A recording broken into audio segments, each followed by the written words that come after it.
My name is Lori Tweeten. I teach 7th grade health at South Middle School. I spend the year, half of the year with one team of students and the second half of the year with another team of students, and those teams run about 100, 120 students. Could you just explain what claymation is? Okay. Claymation is, the word is shortening clay and animation. And what it is the process of taking clay figures and using them to create an animation, a full 1 minute, 2 minute production where the clay figures move through actions just as you would see on a cartoon or on a movie. The way we introduce the project to explain it to the kids is easy, because we take and we show the movie Chicken Run, which is a fairly current movie that the kids are familiar with, and they watch that movie and they're able to see exactly what I'm talking about when I tell them what clay animation is. There are several other movies out there now that are starting to use more clay animation, but Chicken Run is one that we can stop and start and show the kids the important features. What are the actual technical details of creating a clay animation?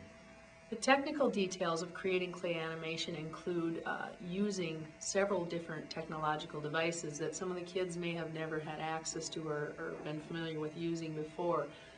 One of the main things they work with is the digital movie camera, and with the digital camera they take the pictures that are then loaded onto an iBook into a program called iMovie, and from that program then they create their full version animation. Using the camera, they take the pictures and then they also reconnect the camera to the iBook and load the images from a tape onto the iBook. How complicated is the process? How do they know how much to move the characters? How tough is that to do? The explanation of the project is fairly thorough, and what I did and what our team of teachers did is we made sure that our students had a great understanding that a 1 minute production of clay animation is approximately 100 to 200 pictures at least that they would have to be taking. So it was a process of explaining to the kids that if they wanted to make a movement and they wanted that movement to be obvious, they had to take many pictures. Some of the kids didn't quite understand that, and as a result their projects reflected that. If they were to make a hand wave, they needed to make that hand wave in different segments and take probably 10 to 15 pictures of that hand in that movement. To explain that to the kids was one thing, showing them was another, and so we made it a point to show them exactly how this was to be done by physically showing them. If you're going to have a dog run across the screen, you move it an inch, take a picture, move it an inch, take it a picture, and just continue through that. The setup I have here is I have the scene and the scenery that has been created by the kids, and I have the camera set up away from the scenery so that I can only get this image in the camera. And let's say I was going to have the dog run towards the carpet. What I would tell the kids to do is, first of all, take a picture of this initial scene, and maybe take 2 or 3 pictures of this initial scene. Okay? Then I would tell the kids the process of making it look like that dog is running would be to, first of all, the legs on this dog are not extended. So the kids would have to, in turn, take and extend those legs little by little and take another picture. Okay, this is fairly complicated what I'm showing you, and the kids didn't get really this detailed, but here is where I would take another picture where I've made the legs slightly extend, and I would take a picture. Then I might make the legs fully extend. This guy's not going to stand up very well. And I would take another picture. Okay, once I got all the legs extended, then I would start moving the dog. So I would take a picture, move it an inch, take a picture. Move it another inch, take another picture. Move it another inch, take another picture. And then move it another inch and take another picture. I didn't extend his back legs, by the way. The process of just going over from that carpet, making that small movement, probably took 10 to 15 pictures. And that was one of the things that the kids found to be somewhat difficult, but once they got the swing of it, they did a pretty good job of it. So tell me about using clay animation in content area classrooms. Okay. We started out with this project as a way to incorporate character education into all of our classrooms on the team. And as a result of that, we thought doing a multidisciplinary project that incorporated character ed, which is an initiative in the Grand Forks schools right now, into our classrooms was the best way to do it. What we did is we took the idea of making public service announcements, which is an old idea, an idea that many people have done using just a video camera and scripts that have been written. We decided that we would take the idea and make the characters out of clay and then create the clay animation which served or gave a character education message. The way we incorporated it into each class so that it was a true multidisciplinary project is we broke the project down and into the main parts that were going to need to be completed. The number one thing that needed to be done was that the clay figures needed to be made and constructed. The number two thing was that the stages needed to be made and constructed. The number three thing was that the scripts needed to be written and edited so that they showed proper grammar, proper spelling. And the number four thing was more the technological processes of the whole project. So in each class, what we did was we chose a lesson plan that was based on project-based learning.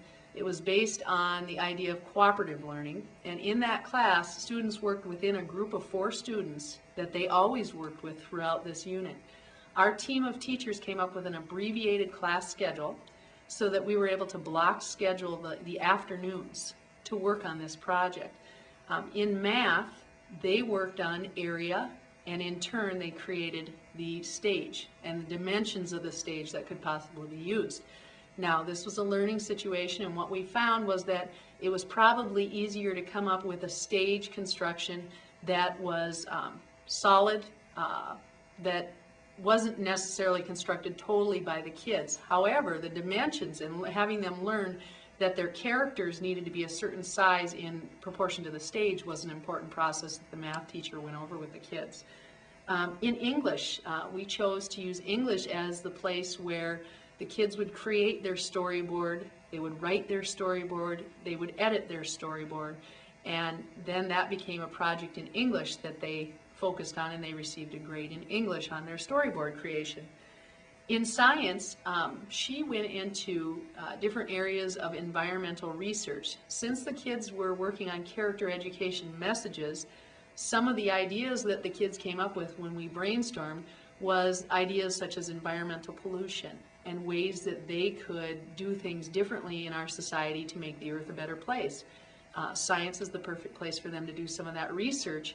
And so she took her kids into the computer lab, and they did a project called with Inspirations, a program on the computers. They did a project where they determined the effects, the long-term effects, the short-term effects of different environmental pollutions or environmental pollutants.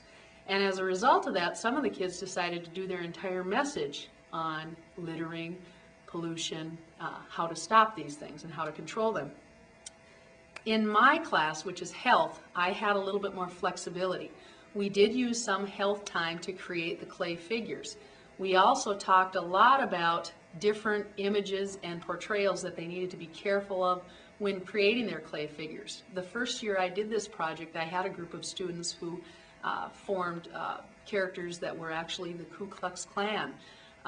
When I originally saw those characters, granted, it's shocking to see them, but when I saw the kids put together their message and saw how effective it was, it turned out that this was a very real and a very good project for the kids, and I think they learned a lot from it.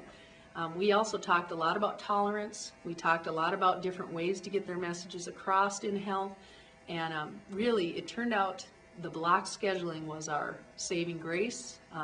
It really helped for us to abbreviate our mornings, our schedules, and then have that full afternoon to work on various stages in the project. Teachers often want to know what the total time is that needs to be committed to projects like this, even if it involves many different curriculum areas. There's always that question of how can I fit it all in. Mm-hmm. Do you have any way to concretely describe how long one of these projects would take? We probably, when I look back at our scheduling, our team of teachers, as far as the length of time that this project took, probably close to about 2 months until from start to finish. However, we used Friday afternoons for our block scheduling, and we would take probably 2 out of the 4 Friday afternoons within a month to work on this project. The first month, the first meeting we had, the students were grouped and the project was explained, and they did a little brainstorming. We also gave them an assignment. The next Friday they met and they brainstormed within their group of the ideas they wanted to create and the messages they wanted to deliver. As a way to incorporate it into their daily learning, we were real cautious of that because math and English and some of those other areas have a real strict schedule they need to follow. And what we tried to do was we tried to tie in the projects that they were doing for this ultimate project were related to what they were studying in class. For example, in math, they were studying area. And so we thought stage construction and the idea of choosing the dimensions of the project was a good tie-in. In English, the writing and the writing process, writing a rough draft, editing it, revising it, making sure proper spelling, proper grammar, that was an excellent way to tie that into English. And she was still able to stay on her schedule as far as her curriculum. In science, they do cover environmental pollution. They do talk about the effects of pollutants, and that is part of the frameworks of a 7th grade science program. So it was very easy for her to incorporate that into a 1 to 2 day lesson on environmental pollution. And in health, in our frameworks curriculum, it's very important that we learn about character education, and not only in health but also throughout the school district. My first unit that I do in health is called Respect and Responsibility. What better way to have the kids show respect or responsibility or learn about respect or responsibility than to have them create something that promotes tolerance or promotes acceptance or promotes the cessation of some of these activities that cause people to be excluded. What about the range of grade levels within which this kind of activity would be appropriate? I mean, in terms of when would you have the skills to do it, and how far up might it be applied? Okay. As far as the age level and the expectations that a person should have regarding this project, definitely was a learning process for us. Seventh graders, as far as artistic capabilities and the ability to make their characters real detailed, the skills they have at 7th grade are limited somewhat. So the expectations you have regarding the project have to be somewhat limited. This kind of project, I truly believe, could be used at any level. It's, of course, the quality of the work, the quality of the ultimate project in the end is going to be better when there's more detail. So as a student ages and becomes more aware of different details, like showing a hand with a watch on it rather than just a hand that doesn't have a watch, or a ring, that kind of thing. 7th graders don't necessarily pay that close attention to those details, but they're still getting the same message across by just having the hand doing the action. So I really believe that you could do this project at any age level, and what makes it a good project is it's their interpretation of what it actually looks like. It's not the adults saying this is what it looks like. It's the kids who create that project and say this is what it looks like to me. Thank you very much. You're welcome.